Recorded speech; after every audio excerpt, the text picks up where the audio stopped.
Di Indonesia, jalan punya banyak kelas dan status. Dan tahu tidak, kamu bisa langsung mengenali jenis jalan, sekaligus tahu siapa yang wajib memperbaikinya kalau rusak, hanya dari warna garis markanya. Ada yang kuning, ada yang putih. Apa maknanya? Selamat datang di Akademi Jalan dan Aspal. Mari kita bongkar sistem di balik infrastruktur jalan supaya kamu paham bagaimana jalan dirancang, dibangun, dan dipelihara.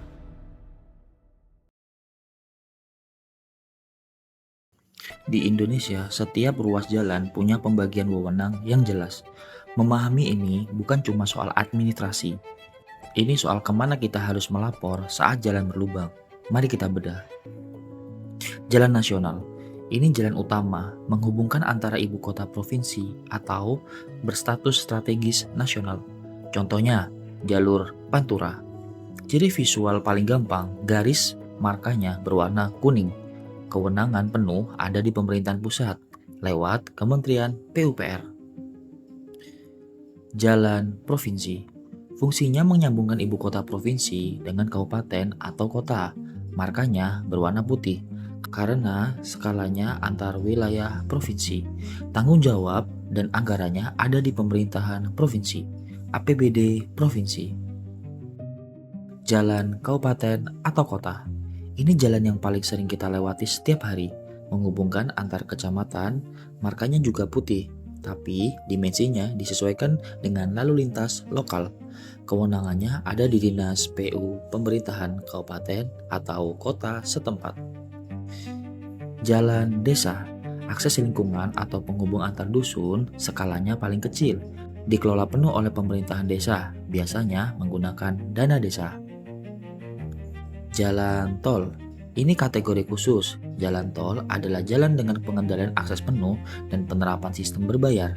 Pengelolaannya tidak langsung oleh Dinas PU, melainkan oleh Badan Usaha Jalan Tol, BUJT, di bawah pengawasan BPJT, Badan Pengatur Jalan Tol. Jalan privat atau akses khusus. Selain jalan umum, ada juga jalan privat, misalnya di kawasan industri, pelabuhan, perkebunan, atau kompleks perumahan developer. Jalan seperti ini tidak berada di bawah kewenangan pemerintahan. Tanggung jawab pemeliharanya bergantung penuh pada pemilik atau pengelola kawasan tersebut.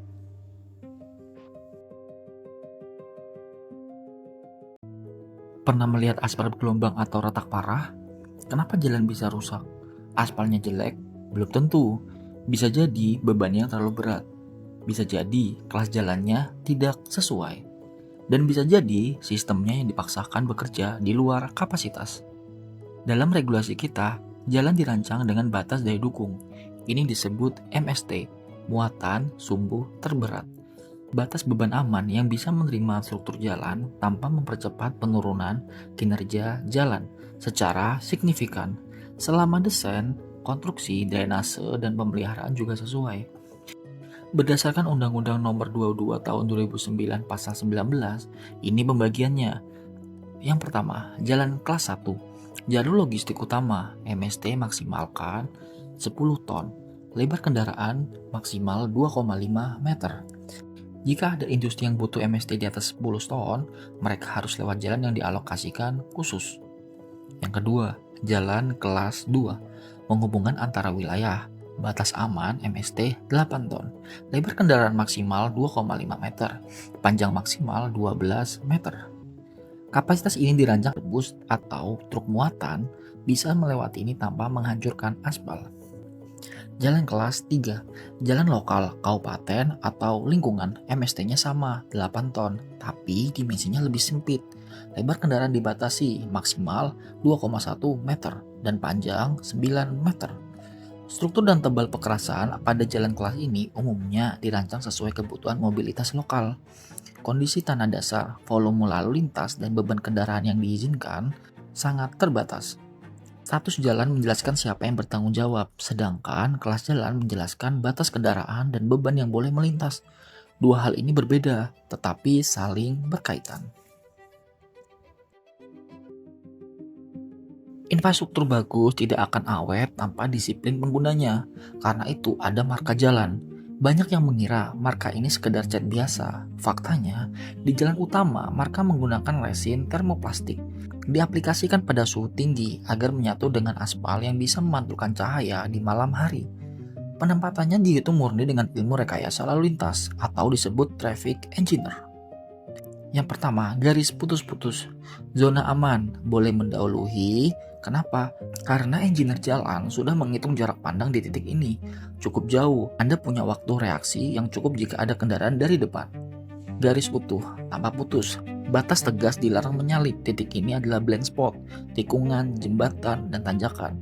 Mengabaikan garis ini sama dengan menantang tabrakan frontal. Marka ganda. Lihat garis di sisi Anda. Kalau putus-putus boleh menyalip, kalau utuh tetap di jalur. Ini biasanya ada di tanjakan atau turunan, di mana satu sisi punya jarak pandang lebih aman dari sisi lainnya. Marka chevron atau garis sorong sering ditemui di percabangan jalan tol. Ini adalah zona netral atau buffer zone yang berfungsi memecah arus lalu lintas secara aman. Melintasi area ini mengganggu manajemen arus dan membahayakan keselamatan pengguna jalan lain. Bahu jalan. Pada banyak ruas, bahu jalan tidak direncanakan untuk menerima beban lalu lintas secara terus-menerus, seperti jalur utama. Karena itu, pengguna bahu jalan untuk mendahului dan sebagai jalur tambahan dapat mempercepat kerusakan struktur ini dan mengganggu fungsi darurat. Jika struktur bahu jalan hancur, air hujan akan meresap di bawah aspal dan merusak seluruh sistem jalan. Pada akhirnya, infrastruktur bukan soal beberapa besar anggaran negara, bukan cuma soal secanggih apa aspal yang dipakai. Sebaik apapun aspalnya, jalan tidak akan bertahan jika terus-menerus dihantam beban di luar kapasitas desainnya. Kendaraan bermuatan lebih, odol, memang penyebab utama kerusakan jalan, tapi ini bukan sekedar salah supir truk. Ini masalah sistematik. Ada rantai panjang, tekanan ekonomi, sistem logistik, sampai lemahnya penegakan aturan. Jalan raya adalah sistem yang terhubung. Pahami klasifikasinya, batas bebannya, dan wewenangnya. Tujuannya cuma satu, supaya kita berhenti sekedar menjadi penonton yang mencari pihak yang disalahkan dan mulai paham bagaimana infrastruktur bekerja dan dijaga. Sampai jumpa di topik lain. Jika kamu suka dengan konten seperti ini, jangan lupa subscribe dan like dan share video ini.